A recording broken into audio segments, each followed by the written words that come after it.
দিয়ে দিই। তো কেসি নিয়ে আরো কিছু কথা আজকের ক্লাসে হবে এবং আরো বেশ কিছু ম্যাথ আমরা আজকে ক্লাসে দেখবো এবং তোমরাও প্র্যাকটিস করবো, আমিও দেখাবো এবং সেই ম্যাথ গুলো আমরা করে ফেলতে পারলে আমাদের মোটামুটি কেসি নিয়ে ইনশাল্লাহ আর কোনো সমস্যা থাকবে না আশা করি। বাকিটা তোমাদের উপরে, কে কেমন বাসায় টাইম দিচ্ছ পড়তেছো তার উপরে। আর কেসি শেষ হয়ে গেলে এর পরের টপিকটাই হচ্ছে কেডাব্লিউ, আরেকটা ধ্রুবক, পানির একটা ধ্রুবক কেডাব্লিউ, সাম্য ধ্রুবক। সো সেটা নিয়ে আমরা নেক্সট ক্লাসে আলোচনা করব, কেডাব্লিউ নিয়ে। এবং কেডাব্লিউ নিয়ে আলোচনা করতে করতেই দেখবা যে আমরা পিএইচ এ ঢুকে গেছি। ওকে, কেডাব্লিউ থেকেই পিএইচ এ ঢুকে যাবো, মানে কেডাব্লিউ রিলেটেড, কেডাব্লিউ থেকেই পিএইচ টা আসছে। সো আমরা নেক্সট ক্লাসে যখন কেডাব্লিউ শুরু করব, সাম্য ধ্রুবক, সেখান থেকেই পিএইচ শুরু হবে। পিএইচটা হচ্ছে চ্যাপ্টারের দ্বিতীয় ইম্পর্টেন্ট টপিক, গুরুত্বপূর্ণ টপিক। পিএইচ নিয়ে আমরা বেশ কিছু ম্যাথ সলভ করার চেষ্টা করব। আমি তোমাদেরকে দুইটা নিয়ম শিখিয়ে দিব পিএইচ এ, সেই দুইটা নিয়ম দিয়ে পিএইচ এর সব ম্যাথ হয়ে যাবে। কিছু ম্যাথ একটা নিয়ম দিয়ে করা যায়, কিছু ম্যাথ করতে হলে আরেকটা নিয়ম অ্যাপ্লাই করতে হয়, শেষ, পিএইচ শেষ হয়ে যাবে। এবং পিএইচ যদি শেষ হয়ে যায় এরপর আমরা আরেকটা টপিক পড়বো, সেটা হচ্ছে বাফার দ্রবণ। এটা ইন্টারেস্টিং একটা দ্রবণ, এমন একটা দ্রবণ যে দ্রবণে অ্যাসিড দিলেও তার পিএইচ চেঞ্জ হয় না, মানে ক্ষার দিলেও তার পিএইচ চেঞ্জ হয় না। পিএইচই তো বুঝি না, পিএইচ চেঞ্জ হওয়া না হওয়া মানে কি। পিএইচ হচ্ছে একটা প্যারামিটার যেটাতে বোঝা যায় কোন একটা দ্রবণ অ্যাসিডিক নাকি ক্ষারীয়। যদি পিএইচ এর মান অনেক বেশি হয় তাহলে দ্রবণটা ক্ষারীয়, পিএইচ এর মান যদি অনেক কম হয় সেটা হচ্ছে অ্যাসিডিক। পিএইচ এর একটা রেঞ্জ আছে 1 থেকে 14 পর্যন্ত। সবকিছু আমরা জানবো, এই সামনের দিকেই আছে। সো বাফার দ্রবণ পড়বো আমরা, বাফার দ্রবণ নিয়ে কিছু ম্যাথ করব। তারপর আমরা চলে যাব তাপগতীয়, তাপ রাসায়নিক একটা অংশ আছে এই চ্যাপ্টারের শেষের দিকে, সেখানে কি আমরা হেসের সূত্র পড়বো। এবং তারপর আছে হচ্ছে তাপগতিবিদ্যার প্রথম সূত্র পড়বো আমরা, তাপ রাসায়নিক বিক্রিয়ার। সো এর মাধ্যমে আমাদের এই চ্যাপ্টারটার ইতি ঘটবে। তবে বলতে যত সহজ, জিনিসগুলা কিন্তু অনেক বড় বড়। যেমন এর পরের টপিকটা হচ্ছে পিএইচ এর ম্যাথ, অনেক অনেক অনেক অনেক ম্যাথ, বাট আমি চেষ্টা করবো দুইটা ফরম্যাটে নিয়ে আসার। এরপর আসছে হচ্ছে বাফার ক্যালকুলেশন এবং বাফারের ম্যাথ, সেটাও মোটামুটি ভালোই আমাদের প্র্যাকটিস করতে পারেন। এরপর আসছে হচ্ছে তাপ রাসায়নিক ম্যাথ। কেউ যদি মনে করো যেগুলো হেলাই ফেলাই এমনি এমনি অমনি এমনি পেরে ফেলবা, তাহলে তার জন্য তার কপালের দুর্ভোগ আছে এই চ্যাপ্টার নিয়ে। এই চ্যাপ্টার নিয়ে সবচেয়ে বেশি প্যারা খায় যারা হচ্ছে তোমাদের মতো ইন্টারে যারা আসো, এই প্রথম পত্রের কি, প্রথম পত্রের এই চ্যাপ্টার নিয়ে সবচেয়ে বেশি প্যারা খায়, কারণ এত প্যাটার্নের ম্যাথ অনেকে তালগোল পাকায় ফেলে, শেষের দিকে আইসা আর তাল ঠিক রাখতে পারে না, যেটা খুবই বাজে জিনিস। আমি এমন এমন স্টুডেন্টদেরকে দেখছি যারা এই চ্যাপ্টার পড়তে গিয়ে ওই টিচারের কাছে যায়, এর কাছে যায়, ওর কাছে যায়, নিজে পড়ে, এমন করে আমার কাছে আসে, মানে কোথাও সে পাচ্ছে না। এরকম হয়, কিন্তু এরকম হয়, তোমরা আশেপাশে তাকাইলেই দেখবা, তোমাদের সিনিয়র ভাইদের দিকে তাকাইলেই দেখবা, তোমাদের ইমিডিয়েট সিনিয়র ভাইদের তারা কিভাবে এটা করছে। সো আমি তোমাদেরকে বলতেছি সিরিয়াস থাকবে, না হলে সমস্যায় পড়তে হবে এই চ্যাপ্টারটা নিয়ে। এই চ্যাপ্টারটা একটা বড় চ্যাপ্টার। আমি তোমাদেরকে বারবার বলতেছিলাম এই চ্যাপ্টারটা শেষ করতে পারা মানে তোমাদের, ক্লিয়ারলি বলতেছি, চ্যাপ্টারটা শেষ করতে পারা মানে তোমাদের প্রথম পত্র শেষ। আসলে যারা 2-3 পড়ে ফেলছে অলরেডি আর কি, তাদের এই প্রথম পত্র শেষ হয়ে যাবে। আর 1 আর 5 আমরা খুব দ্রুত শেষ করে ফেলতে পারবো, এটা কোনো সমস্যা না। তো এই কারণে সিরিয়াস হইতে হবে। এই যে গত কয়েকটা ক্লাস ধরে কেপিকেসি ম্যাথ পড়াচ্ছি, আজকের ক্লাসে আমরা কেপিকেসি ম্যাথ করব। এর মাধ্যমে আমাদের কেপিকেসি নিয়ে কথাবার্তা শেষ হয়ে যাবে এবং তোমাদেরকে এগুলো বাসায় করতে হবে। আজকের ক্লাসের পর একটা বড়সড় হোমওয়ার্ক আসবে কেপিকেসির উপরে। সো হোমওয়ার্কটা সবাই অবশ্যই অবশ্যই অবশ্যই বাসায় করবা এবং হচ্ছে সাবমিট করবা, কারণ হোমওয়ার্কটা খুবই গুরুত্বপূর্ণ। কেপিকেসি নিয়ে গত কয়েক ক্লাস দিয়ে যা আলোচনা হচ্ছে তার উপর একটা ফাইনাল হোমওয়ার্ক আজকে থাকবে। ওকে, সো আজকে আমরা কথা না বাড়াই, আমরা কিছু ম্যাথ করা শুরু করি এবং আমি তোমাদের হেল্প নিব। আমি দেখবো যে তোমরা গত 2-3 ক্লাস ধরে কি বুঝলা। সো তোমরা আমাকে হেল্প করবে এই ম্যাথ গুলো করতে গিয়ে, ঠিক আছে? আমি যার নাম ধরে ডাকবো সে কুইক রেসপন্স করবা, পারো না পারো চেষ্টা করবা হেল্প করার। ওকে, আমি তো আছি, আমরা মিলেমিশে অঙ্কগুলা করবো। সো তোমাদের কারো কোনো কোয়েশ্চেন থাকলে করতে পারো, আর নাহলে হচ্ছে আমি আমার টপিকে চলে যাচ্ছি। আমরা আলোচনা করতেছিলাম সাম্য ধ্রুবক, কেপি এবং কেসি নিয়ে, রাইট? এই টাইপের ম্যাথ বা প্রবলেম আমরা সলভ করার চেষ্টা করতেছিলাম। তো ম্যাথ করার আগে আমরা একটু আবার কেপিকেসি নিয়ে একটু নাড়াচাড়া করি। একটা বিক্রিয়া ধরে এরকম আছে এ আর বি, সেটা রিঅ্যাক্ট করে ধরো এ আয়ন প্রডিউস হচ্ছে এবং বি আয়ন প্রডিউস হচ্ছে। ধরো এই বিক্রিয়ার কেসির মান অনেক হাই, তো সেটা দিয়ে আসলে মানে আমরা বোঝার চেষ্টা করতেছি যে কেসি এবং কেপির সিগনিফিকেন্স কি, একটা বিক্রিয়ায় কেপি এবং কেসি কি মিন করে, কি আইডিয়া পাওয়া যায় একটা বিক্রিয়া সম্পর্কে, সেটা আমরা একটু বোঝার চেষ্টা করি। ওকে, তো ধরো একটা বিক্রিয়ার কথা আমি বললাম, এখন এই বিক্রিয়ার কেসির মান বের করলাম, বের করে দেখলাম যে কেসির মান বা সামুদ্রিকের মান অনেক হাই। বলো এটা এটা দিয়ে আসলে কি বুঝায়? কেউ কি গেস করতে পারতেছো বা কোনো আইডিয়া পাচ্ছো যে কোনো একটা বিক্রিয়ার কেসির মান অনেক হাই দিলে আসলে কি বুঝাইতে পারে? অন্বেষা বলো।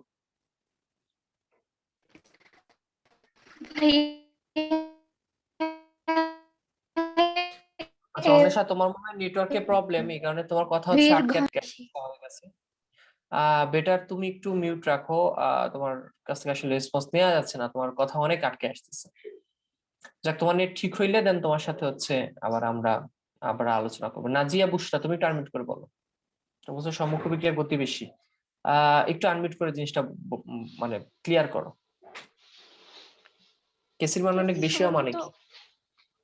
কেসির সমান তো হচ্ছে উৎপাদের ঘনমাত্রা ভাগ বিক্রিয়কের ঘনমাত্রা। এখন কেসি মান যদি বেশি হয় দেখা যাবে যে উৎপাদের ঘনমাত্রাটা বেশি, তার মানে আসলে সম্মুখমুখী বিক্রিয়াটা গতি বেশি, তাই উৎপাদের না ঘনমাত্রা বেশি। গতি, না না না, হার না, হার বোঝা যাচ্ছে না, গতি বেশি এটা বলা উচিত না। আহ এই যে শুভদীপ যেটা বলছে, সাম্যাবস্থায় উৎপাদের ঘনমাত্রা বিক্রিয়কের থেকে অনেক বেশি। ঘনমাত্রা বেশি মানে কি? দেখো, তোমরা একটু চিন্তা করো, একটা বিক্রিয়া সাম্যাবস্থায় আসলেই না আমরা কেসি বের করতে পারি, তাই না? সাম্যাবস্থায় না আসলেও তার কেসি বের করা যায় না। তো সাম্যাবস্থায় আসার পরে কেসি বের করে দেখলাম কেসির মান অনেক হাই। এটা দিয়ে বুঝায় যে বিক্রিয়াটা সাম্যাবস্থার আগে প্রচুর পরিমাণে বিক্রিয়ক কমে গেছে। ধরো 100টা বিক্রিয়ক দিছিলা, তার মধ্যে 80টাই কমে গেছে। হ্যাঁ, কমে এটা 80টা হচ্ছে যে উৎপাদে পরিণত হয়ে গেছে, আর এটা আছে মাত্র 20টা। তার মানে তুলনামূলকভাবে যে বিক্রিয়কের পরিমাণ অনেক বেশি। ব্যাপারটা এরকম না? আবার আমরা যদি দেখি যে না, কেসির মান অনেক কম, এটা দিয়ে কি বোঝাচ্ছে? বিক্রিয়ার সাম্যাবস্থা যাওয়ার পূর্বে খুব একটা উৎপাদে পরিণত হয় নাই, তার মানে বিক্রিয়াটা স্বল্প আয়নিত, রাইট? মানে দুর্বল আয়োনাইজড, মানে দুর্বল তড়িৎ বিশ্লেষ্য পদার্থ বোঝাচ্ছে। দুর্বল বিশ্লেষ্য পদার্থ কেন? কারণ সামান্য পরিমাণে এটা উৎপন্ন হচ্ছে। আর যদি কেসির মান অনেক বেশি দেখি, তখন আমরা বলবো তীব্র, মোটামুটি পুরো তীব্র না, বাট মোটামুটি ভালোই, মানে তার সম্মুখ বিক্রিয়ার রেট না, মানে সম্মুখ বিক্রিয়ার আহ দিকটা আসলে বেশি, বা আমরা বলতে পারি যে বিক্রিয়াটা একেবারে সম্মুখ বিক্রিয়ার শেষ প্রান্তে পৌঁছায় গেছে, সামান্য একটু বাকি ছিল সেটা যাইতে পারে নাই, রাইট? কাইন্ড অফ আমরা এইভাবে একটা কনক্লুশন টানতে পারি। এটা নিয়ে কি তোমাদের দ্বিমত আছে? এটা কি বলা যায় না যে আমরা বলতে পারি না যে এটার মান অনেক বেশি, তার মানে এবির পরিমাণ, উৎপাদের বিক্রিয়কটা যেটা ছিল সেটা প্রায় শেষের পর্যায়ে চলে আসছে, তার মানে বিক্রিয়াটা সম্মুখ বিক্রিয়াটা একেবারে শেষের দিকে চলে আসার ঠিক পূর্ব মুহূর্তে হচ্ছে বিক্রিয়াটা সাম্যাবস্থায় পৌঁছায় গেছে, তাই না? সেটা সুন্দর আইডিয়া পাওয়া যাচ্ছে কিন্তু কেসি দিয়ে।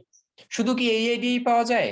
আরো অনেক আইডিয়া পাওয়া যায় কেসি দিয়ে। ধরো এবি একটা বিক্রিয়া, এই বিক্রিয়ায় এ আয়ন তৈরি হইলো এবং বি আয়ন তৈরি হলো। হ্যাঁ, এখন তুমি জানো যে এই বিক্রিয়ার কেসি হচ্ছে 4, ঠিক আছে? এখন তুমি একটা পাত্রে এই বিক্রিয়াটা ঘটাইলা, ঘটানোর পর তুমি এটা একটা অ্যামাউন্ট নিলা, নেওয়ার পর এটা একটা অ্যামাউন্ট পাইলে, এটা একটা অ্যামাউন্ট পাইলে। এখন তুমি বুঝতেছো না যে বিক্রিয়াটার কন্ডিশনটা কিভাবে, মানে তোমার দ্রবণটা বা সলিউশনটা কি অবস্থায় আছে। তো তুমি কি করবা? ঠিক যেই অবস্থায় বিক্রিয়াটা ঘটাইলে ওই অবস্থায় কিউসি বের করবা, রাইট? কিউসি বের করে তোমার জানা আছে তো এই বিক্রিয়ার কেসি সবসময় কত হয়, সেই কেসির সাথে তুমি কম্পেয়ার করো। কম্পেয়ার করে কিন্তু তুমি খুব সুন্দর সুন্দর সিদ্ধান্ত চলে আসতে পারো, যেটা আমরা গত 2 ক্লাস থেকে দেখতেছিলাম, তাই না? যে আমরা যদি দেখি যে কিউসির মানটা ওই আমাদের জানা কেসির মানে সমান হয়ে গেছে, তখন বলবো কি যে বিক্রিয়াটা আমি যে বিক্রিয়াটা ঘটাইছি এটা সম্পৃক্ত অবস্থায় আছে। আর যদি কিউসির মান অনেক বেশি হয়, তাহলে বলবো অতিপৃক্ত অবস্থায় আছে, বা বলবো যে অতক্ষেপ পড়ে গেছে, অতক্ষেপ পড়ে গেছে। আর আমরা যদি দেখি যে কিউসির মানটা অনেক কম, তাহলে বলবো যে অসম্পৃক্ত অবস্থায় আছে আমার দ্রবণটা। তো সুন্দর সুন্দর কিন্তু কনক্লুশন পাওয়া যায় কি, যদি আমার কেসি জানা থাকে, যদি আমার সাম্যদ্রব্য কেসি এর মান জানা থাকে। তো এই কারণেই একটা বিক্রিয়ায় কেসি মানটা এত ইম্পর্টেন্স মানে ক্রিয়েট করে, রাইট? তো তোমরা যারা ভাবতেছো যে ভাই কেসির মান দিয়ে কি কি বোঝা যায় একটা বিক্রিয়ার, এইসব জিনিস বোঝা যায়, বিক্রিয়া সম্পর্কে আইডিয়া পাওয়া যায়, বিক্রিয়ার দিক সম্পর্কে, যে বিক্রিয়াটা কি সম্মুখদিকে বেশি হয়ে গেল না পশ্চাৎমুখী বেশি হয়ে গেল, বিক্রিয়াটার রিয়াকশন রেটটা কেমন ছিল শুরুতে, বা রিয়াকশনের আসলে কোন দিকে বেশি ছিল, সেটা সম্পর্কে আইডিয়া পাওয়া যায়। এবং এটাও আইডিয়া পাওয়া যায় যে আমার দ্রবণটা আসলে ঠিক কি অবস্থায় আছে, সেটা কি সম্পৃক্ত, অতিপৃক্ত না অসম্পৃক্ত অবস্থায় আছে, তাই না? তো এগুলো হচ্ছে একটা বিক্রিয়ার কেপি কেসির এটা এখানে কেপিও হইতে পারতো, তাই না? যে কেপি কেসি সাম্যদ্রব্যকের সিগনিফিকেন্স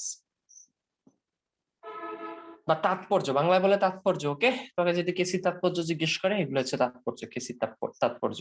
একটা হচ্ছে বিক্রিয়ার দিক সম্পর্কে ধারণা পাওয়া যায়, এই যে এইখানে, আরেকটা হচ্ছে বিক্রিয়ার ব্যাপ্তি, সরি এটাকে বিক্রিয়ার ব্যাপ্তি, তোমাদের হাজারি বই এটাকে বিক্রিয়ার ব্যাপ্তি বলছে। ব্যাপ্তি মানে হচ্ছে যে বিক্রিয়াটা কি শেষ প্রান্তে চলে আসলো কিনা, সম্মুখ যে বিক্রিয়াটা ছিল এটা ঠিক কতটা অগ্রসর হইতে পারছে সামস্ত যাওয়ার, এটা কি অনেকখানি অগ্রসর হয়ে গেছিল না সামান্য অগ্রসর হয়ে গেছিল, বিক্রিয়ার ব্যাপ্তি সম্পর্কে ধারণা পাওয়া যায়। আর এটা হচ্ছে বিক্রিয়ার দিক সম্পর্কে ধারণা পাওয়া যায়। কারণ সম্পৃক্ত হওয়া মানে কি, যে বিক্রিয়াটার কোনো দিকেই যাবে না। অসম্পৃক্ত হওয়া মানে কি, অসম্পৃক্ত হওয়া মানে কি, বিক্রিয়ায় আরো হচ্ছে আমার মানে দ্রবণ, আরো হচ্ছে দ্রব্য অ্যাড করার ক্যাপাসিটি আছে, এটা বোঝাচ্ছে অসম্পৃক্ত হওয়া মানে। আর অতিপৃক্ত হওয়া মানে যে ক্যাপাসিটি আর নাই আমার দ্রবণের। যাক, মোটামুটি একটা ভালো আইডিয়া আমরা পাচ্ছি, কিউসি কেসি এসব তুলনামূলক মিলে আমরা একটা সিদ্ধান্ত নিতে পারতেছি, বিক্রিয়া সম্পর্কে, দিক সম্পর্কে, ব্যাপ্তি সম্পর্কে একটা ভালো ধারণা পাচ্ছি।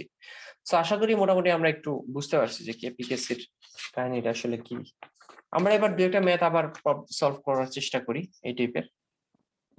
এবং গত ক্লাসে আমরা বেশ কিছু ম্যাথ সলভ করছি, তো আজকের ক্লাসে আমরা আরো কিছু ম্যাথ সলভ করবো, যাকে বলবো সে চেষ্টা করবে রেসপন্স করার এবং দ্রুত রেসপন্স করার চেষ্টা করবো। ওকে, ধরো একটা প্রবলেম এরকম আছে যে, আচ্ছা একটা মিনিট, আমি একটা দেখি কোন ম্যাথটা করাইলে বেশি ক্লিয়ার হবে।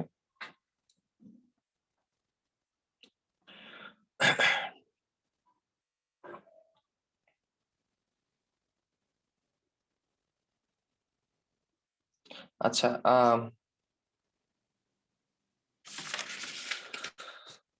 আমি একটা কোশ্চেন লিখি। কোশ্চেনটা ধরো এরকম, 25 ডিগ্রি সেলসিয়াস তাপমাত্রায় 25 ডিগ্রি সেলসিয়াস তাপমাত্রায় 3 অ্যাটমসফিয়ার চাপে PCl5 80%। আজকের ক্লাসের অঙ্কগুলো বোঝার চেষ্টা করো, দেখো যে আমি যে হোমওয়ার্ক দিব সব পারতেছি। ওকে, সো বিযোজিত হয়ে কি তৈরি করে, PCl3 এবং Cl2 উৎপন্ন করে। ওকে,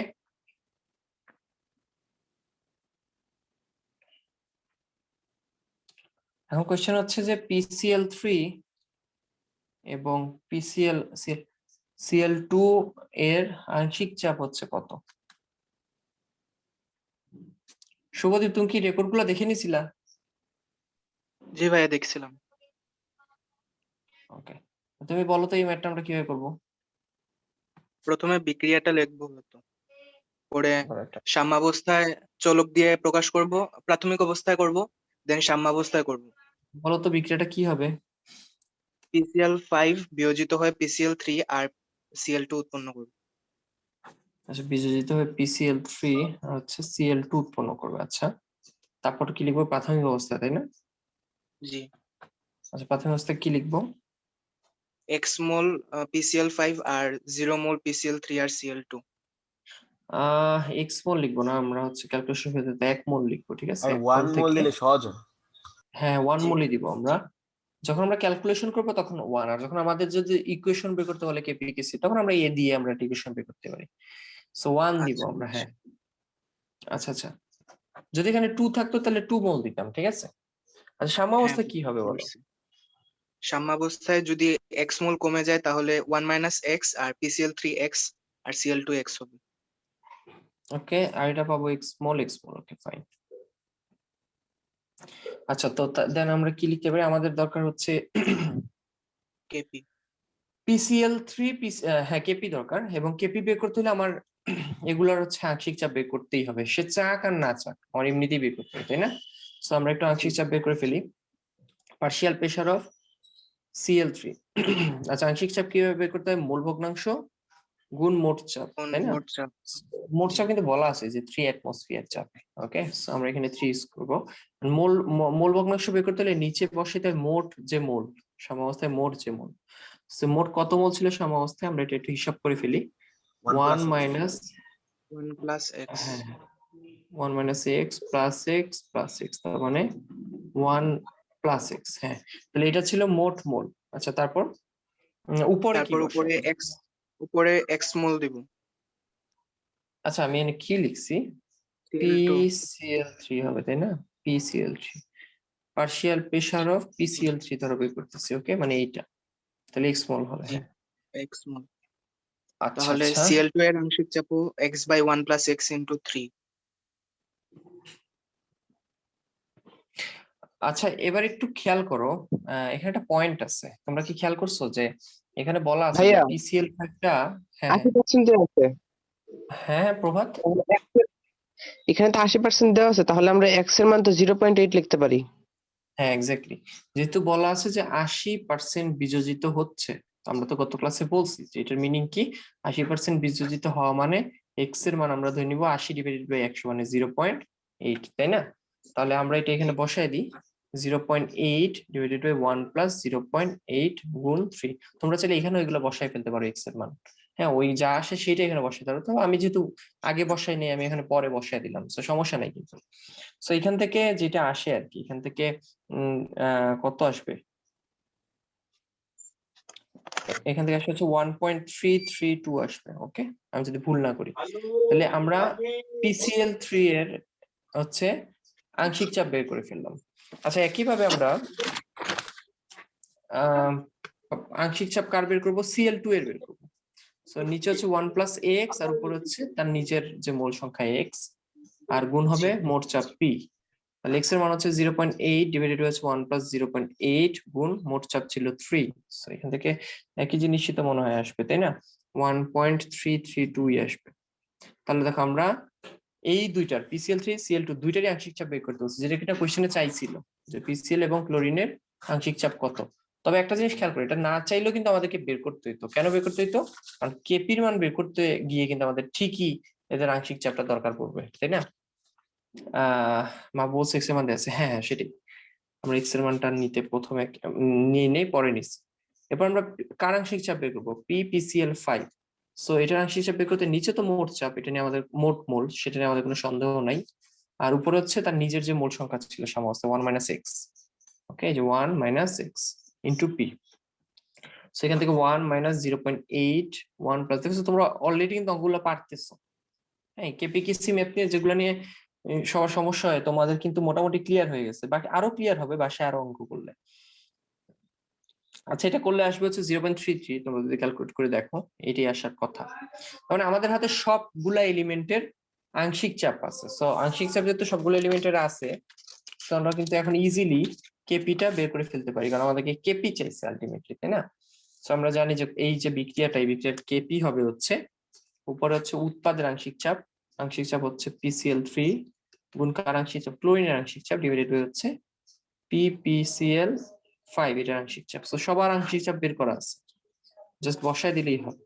যে Cl3 এর হচ্ছে 1.332, PCl2 এরও সেম ছিল 1.332 ছিল, আর PCl5 এর ছিল কত, 0.33, যে বসালাম 0.33। সেখান থেকে খুব সুন্দর করে কিন্তু আমাদের কেপির মানটা বেরোয় আসে, সেটা আসে 5.33। সো কত ইজি ছিল কিন্তু ম্যাথটা, তাই না? সো কার কোনো কোশ্চেন আছে এই ম্যাথটা নিয়ে? সিম্পল একটা ম্যাথ দেখলাম আজকে, আই থিঙ্ক কারো কোনো কোশ্চেন নাই, যে এটা ছিল প্রশ্ন, এবং তোমাকে আংশিক চাপ এবং কেপি বের করতে বলছে আমাদেরকে।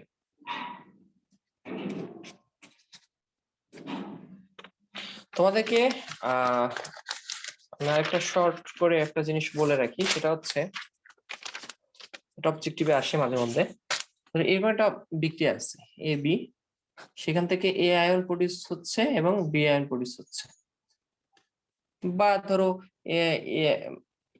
এবি থেকে, আচ্ছা ধরো এবি প্রডিউস হচ্ছে, আয়ন না বলি, আমরা নরমালি দুটো যৌগ বলি, আসলে বারবার আয়ন বলাটা ঠিক হচ্ছে না, মনে হবে যে দ্রাব্যতার ম্যাথ করতেছি আমরা, তাই না? যাই হোক, এটা একটা রিয়াকশন করতেছে, আমি কেন আগে মনে হয় আয়ন দিছিলাম, যাই হোক।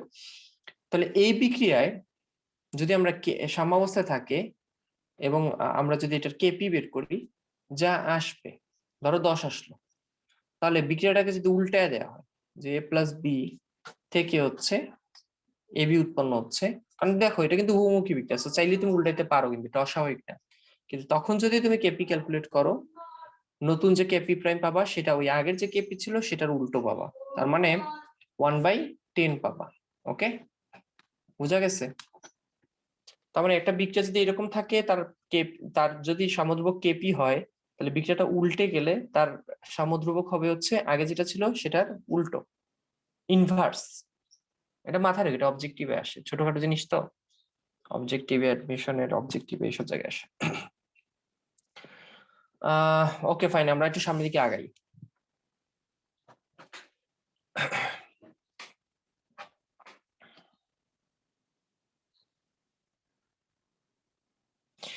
এবার কোশ্চেনটা খুব ইন্টারেস্টিং একটা কোশ্চেন। ওকে, তোমরা যে ট্রাই করতে চাও সে হাত তুলবা।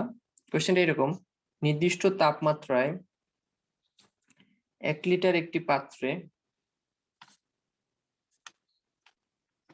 0.326 মোল নাইট্রোজেন এবং 0.439 মোল হাইড্রোজেন কে উত্তপ্ত করায় সাম্যাবস্থায়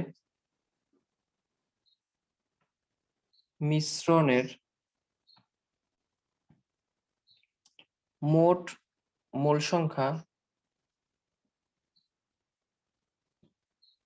0.657 পাওয়া যায়। কোশ্চেন কিন্তু খুব সহজ, কোশ্চেন দেখে ঘাবড়ায়ও না, হ্যাঁ, জাস্ট একটু চিন্তা করা শিখতে হবে, আর কিছুই না। বিক্রিয়াটার কেসি এই হচ্ছে মোটামুটি আমাদের হচ্ছে প্রবলেম। তো তোমরা দেখো বিক্রিয়াটা আসলে কার সাথে কার হচ্ছে। প্রভাত বলতে যাচ্ছে, প্রভাত আনমিউট করো। প্রথমে আমরা রিঅ্যাকশনটা লিখে ফেলি নাকি? হ্যাঁ, প্রভাত বলো কি রিঅ্যাকশন করতেছে? Nitrogen plus 3 mole hydrogen equal nitrogen two hydrogen 2 mole ammonia. না বিক্রিয়াটা কি বলতেছো? আচ্ছা, তুমি ডাইরেক্ট সমতা করে ফেলতেছো। ওকে ফাইন, এখান থেকে হচ্ছে অ্যামোনিয়া হয়, আমরা আগে লিখি নাইট্রোজেন হাইড্রোজেন মিলে কি হয়, অ্যামোনিয়া হয়। এরপর সমতা করার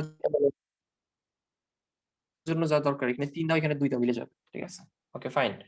আচ্ছা প্রভাত, এরপর কি করব? এখন প্রাথমিক অবস্থা মোল সংখ্যা লিখবো। ওইটাতে দেওয়া আছে যে 3.326 দেখো মোল আমরা নাইট্রোজেন। নরমালি প্রাথমিক অবস্থায় কি ধরতাম, 1 মোল আর 3 মোল ধরতাম, তাই না?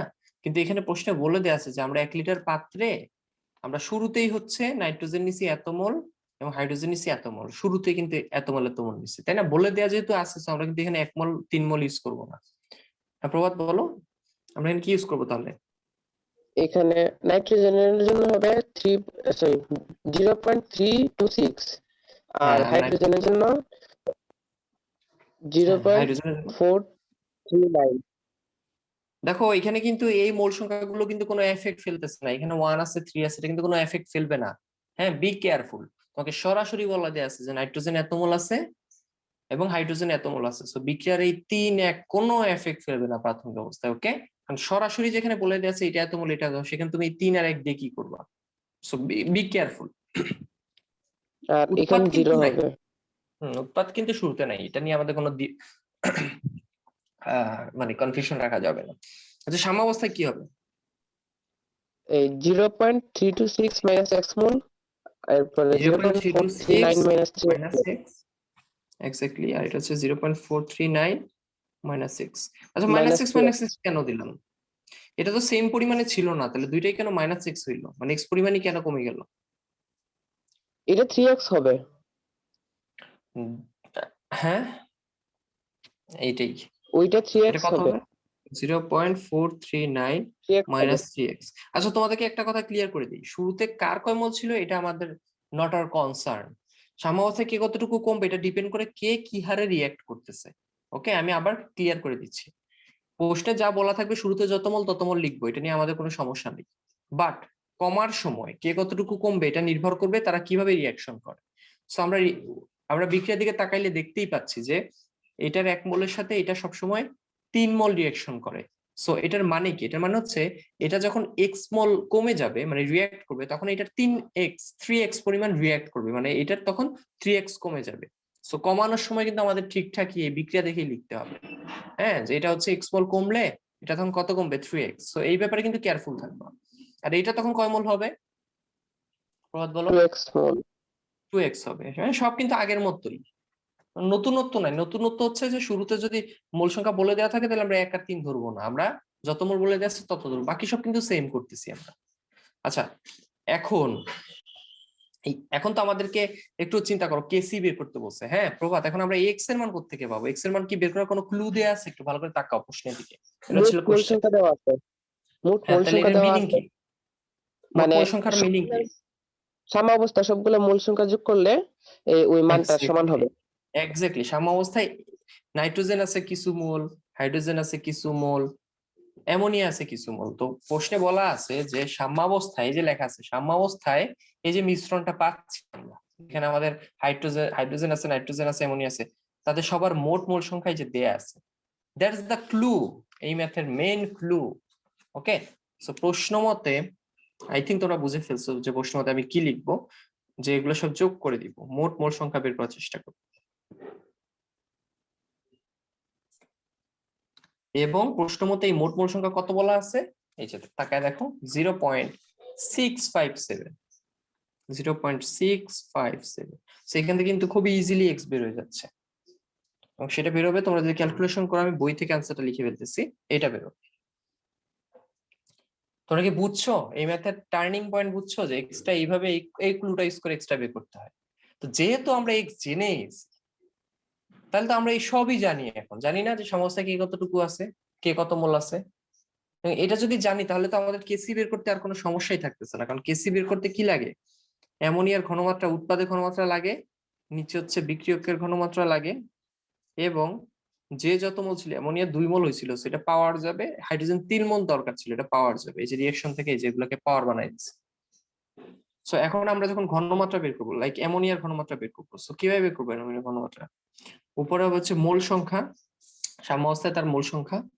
সো অ্যামোনিয়ার সাম্যাবস্থায় মোল সংখ্যা কত? 2x, 2x, x মানে কত? 0.054, এই যে বের করে রাখছি, ডিভাইডেড বাই কি হয়? ঘনমাত্রা কিভাবে বের করে? মোল সংখ্যা ডিভাইডেড বাই আয়তন। এক্স্যাক্টলি। এখন আয়তন কি দেয়া আছে? এই দেখো 1 লিটার পা, 1 1 লিটার, লিটার। Exactly 1 litre.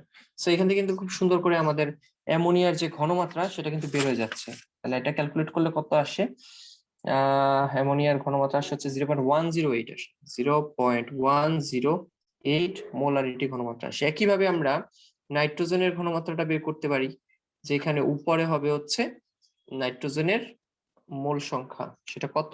এই যে এটা নাইট্রোজেনের, কিন্তু এই যে এটা দেখো নাইট্রোজেনের সংস্থা এটা 0.326 মাইনাস এক্স, 0.326 মাইনাস এক্স মানে হচ্ছে 0.054 ডিভাইডেড বাই মোট আয়তন 1। তাহলে থেকে নাইট্রোজেনের আয়তন বের হয়ে যাচ্ছে, একইভাবে হাইড্রোজেনের আয়ন বের হয়ে যাচ্ছে। হাইড্রোজেন আয়ন কিভাবে বের হবে? 0.439 মাইনাস 3x, 3x, x মানে 0.054 ডিভাইডেড বাই 1। তাহলে এখান থেকে কিন্তু আমাদের সবার ঘনমাত্রাটা বের হয়ে যাচ্ছে। সো হাইড্রোজেনের ঘনমাত্রা আসে হচ্ছে 0.275 মোলারিটি, আর নাইট্রোজেনের ঘনমাত্রা আসবে হচ্ছে 0.272 মোলারিটি। তাহলে এগুলো যদি আমরা এখানে বসায় দিই, অ্যামোনিয়ার ঘনমাত্রা হচ্ছে 0.108 স্কয়ার, নাইট্রোজেনের ঘনমাত্রা হচ্ছে 0.272, আর হাইড্রোজেনের ঘনমাত্রা হচ্ছে 0.275 কিউব, আমি যদি ভুল না করি। এটা ক্যালকুলেট করলে আসবে হচ্ছে 2.057, এবং that is the answer. Okay, that's the answer. তো অঙ্কটা কি বুঝা গেছে? জাস্ট ক্লুটা কি? এক্স বের করার ক্লু। দেখো প্রত্যেকটা অঙ্কের, আমি তোমাদেরকে একটা কথা ভালো করে বলি, মানে প্রত্যেকটা অঙ্কর নিয়ম কিন্তু সেম। সেটা হচ্ছে বিক্রিয়া লিখতেছি, প্রাথমিক অবস্থায় লিখতেছি, সাম্য অবস্থায় লিখতেছি, কিন্তু চেঞ্জেসটা কোথায়? চেঞ্জেস হচ্ছে এই যে প্রাথমিক অবস্থায় আমরা নরমালি কিছু না দেয়া থাকলে এখানে বিক্রিয়া অনুযায়ী 1 লিখতাম, 3 লিখতাম, দেয়া থাকলে সেটা লিখতাম।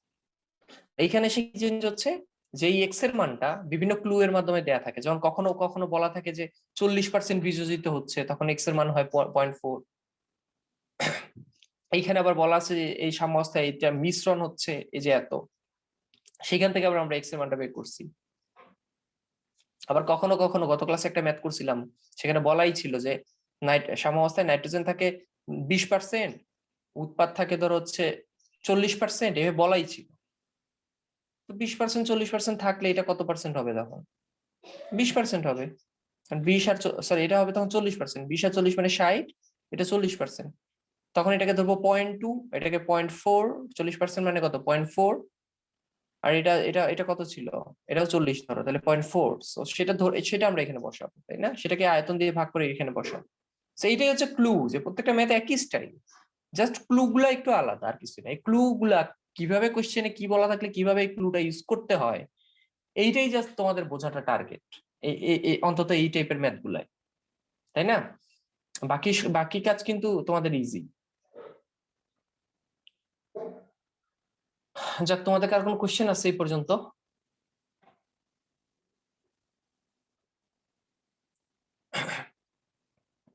এবার একটা ডিফারেন্ট টাইপের ম্যাথ আমরা সলভ করবো, ওকে? একটু কনভেনশনাল নিয়মের বাইরে এসে একটা ম্যাথ আমরা একটু সলভ করার চেষ্টা করব। আচ্ছা, তার আগে আমরা আরেকটা ম্যাথ একটু দেখতে চাই। ছোটখাটো একটা ম্যাথ আমরা একটু দেখে ফেলি। এখানে একটা কোশ্চেনে বলা আছে যে 25 ডিগ্রি সেলসিয়াস তাপমাত্রায় একটা বিক্রিয়া ঘটে, সেটা হচ্ছে সালফার ডাই অক্সাইড আর অক্সিজেন বিক্রিয়া করে সালফার ট্রাই অক্সাইড উৎপন্ন করে। ওকে, এখন এই বলা আছে যে বিক্রিয়ার কেপি এর মান দেওয়া আছে 3 গুণ 10⁻24 হলে বলা আছে যে বিক্রিয়ার কেসি তাই লেখো। একটা ছোটখাটো একটা ম্যাথ, টুকটাক 1-2 মার্কসের জন্য আসার জন্য একটা ম্যাথ, অবজেক্টিভ আসার মতো একটা ম্যাথ। সো এই ম্যাথটা সলভ করবো হচ্ছে, ফাহিম একটু আনমিউট করো এবং বলো যে কেপি দেয়া আছে, সো আমরা কিভাবে কেসি বের করতে পারি? How it possible to find out KC, যেখানে কেপির মান আমাদের জানা আছে? কেপি আর কেসি সম্পর্ক তো আমরা জানি, এখন প্রথম দিকে ওই যে প্রাথমিক অবস্থা, তারপরে না সাম্য না, অবস্থা। আচ্ছা আগে রিলেশনটা বলো তো, কেপি আর কেসি রিলেশনটা কি ছিল? কেপি আর কেসি রিলেশন হচ্ছে KP is equal to KC into R T to the power delta N. Exactly. তাহলে আমাদের তো মনে হয় না ইকুয়েশনটি সাজায় প্রাথমিক অবস্থা সাম্যাবস্থা লেখার দরকার আছে। আমার মনে হচ্ছে যে কেন জানি দরকার নাই, কারণ দেখো কেপির মান দেয়া আছে, তাই না? এই যে কেপির মান দেয়া আছে, কেসির মানটা চাইছে, হ্যাঁ কেসির মানটা চাইছে, আর এর মানটা আমরা জানি, তাই না? আর এর মানটা আমরা জানি, ও আচ্ছা, দেওয়া টেম্পারেচার আছে, ঠিক দেয়া আছে। আছে, টেম্পারেচারও কিন্তু দেয়া আছে। এখন যেটা জি দরকার জি। ছিল ডেলেন, সেটাও কিন্তু বিক্রিয়া সাজাই দেয়া আছে। এখান থেকে কিন্তু আমরা ডেলেন দেখতে পাচ্ছি যে 2 থেকে কত বিয়োগ যাবে 3, 1 তাহলে ডেলেন কত আসবে? মাইনাস -1 মাইনাস 1 মাইনাস তুমি 1 যদি, মাইনাস 1। হ্যাঁ হ্যাঁ এইটা কেয়ারফুল থাকো, হ্যাঁ কেউ যদি পার্থক্যটা ধরো এখানে 2 এর 3, 3 থেকে 2 বিয়োগ দিয়ে 1 বসা, তাইলে গোল্লা। হ্যাঁ, শেষ উৎপাদের মোল সংখ্যা থেকে সবসময় বিক্রিয়কের মোট মোল সংখ্যা বিয়োগ দিবে, আর তাতে যদি মাইনাস আসে তাহলে মাইনাস বসাবা। সো বসায় দেখো সবই তাহলে জানি, আমার মনে হচ্ছে ডেলেন জানি সেটা হচ্ছে -1, তারপর আমরা আর এর মান জানি। আমি কি বলছিলাম, আর এর মান কোন এককে বসাইতে বলছি? ফাইন বলো, এই ম্যাথে বিশেষ করে এই ম্যাথে আর এর মান কোন এককে বসাইতে বলছি? আর এর মান এখানে ভাইয়া এসআই ইউনিটে? 8.013 নাকি? আচ্ছা, হ্যাঁ তাহলে হ্যাঁ, অ্যাটমোস্ফিয়ার কত হবে? লিটার অ্যাটমোস্ফিয়ার এককে, লিটার অ্যাটমোস্ফিয়ার এককে বসাবো, তাই না? জি পার ভাই। মোল পার কেলভিন, লিটার অ্যাটমোস্ফিয়ার এককে বসাবো। ওকে, তো পার মোল পার কেলভিন কিন্তু তোমরা তো জানো একক কি, লিটার অ্যাটমোস্ফিয়ার পার মোল পার কেলভিন। আচ্ছা, তো আমরা কিন্তু এই এককে বসাবো, ভুলেও কেউ এসআই এককে বসাইতে যায় না। আর এর কিন্তু একটা এসআই একক আছে, সেটা হচ্ছে 8.314 মনে হয়, 314 না কত, 8 আমি তো ভুলে গেলাম, 8.314 না, না 134, কার মনে আছে? হ্যাঁ 314, ওকে আমি ঠিক লিখছি। এইটা বসানো যাবে না, হ্যাঁ এই এই যখন তোমরা কেপিকেসির ম্যাথ করবা এখানে আর এর মান বসাবা, এটা বসাবা না, ঠিক আছে? তাহলে মিলবে না, কারণ হচ্ছে, কারণ গত ক্লাসে আমি আলোচনা করছিলাম কারণটা কি, কারণ হচ্ছে এই কেসির মান বের করতে হয় মোলারিটি দিয়ে, ঘনমাত্রা দিয়ে, আর ঘনমাত্রার একক হচ্ছে মোল পার লিটার। তো যেহেতু লিটারে ক্যালকুলেশন করতে হচ্ছে, এখানে লিটার এককে আর এর মানটা বসাইতে হবে, রাইট? আর এটা তো হচ্ছে জুলে আসছে আর এর এককটা, এসআই এককে জুল। তো আমরা হচ্ছে এটা বসাবো, এবং টেম্পারেচারটা অবশ্যই তোমরা জানো যে সেলসিয়াসে থাকলেও আমাদেরকে কিসে বসাইতে হবে? কেলভিনেই বসাইতে হবে, তাই না? সেটা যে আসে 298 কেলভিন আসতেছে, সেগুলো এখানে বসাই দিয়ে কিন্তু তুমি খুব ইজিলি কেসির মানটা বের করে ফেলতে পারতেছো। সেটা তোমরা ক্যালকুলেট করে নিও, এটা আসবে বই থেকে, আনসারটা লিখে দিলাম। সো আমার কিন্তু অঙ্ক হয়ে যাচ্ছে, প্রাথমিক অবস্থায় সাম্যাবস্থা লেখার দরকার নাই, যেহেতু কেপি দিয়ে আছে কেসি কিন্তু ইজিলি বের করা যায়। তাহলে এটা কিন্তু 1-2 লাইনের ম্যাথ ছিল, ছোটখাটো ম্যাথ ছিল। অবজেক্টিভে এই টাইপের ম্যাথ আসতে পারে, কারণ it is possible to solve it within 1 minute or 2 minutes, right? Okay, আচ্ছা, আমরা এবার আরেকটা প্রবলেম দেখতে পারি একটু ছোট করে। আচ্ছা, একটা কাজ করো, তোমরা আবার একটু জয়েন দাও, এখানে 1 মিনিট টাইম দেখাচ্ছে। So same ID same password same লিংকে ঢুকে এখনই জয়েন করো, কেউ লেট করো না।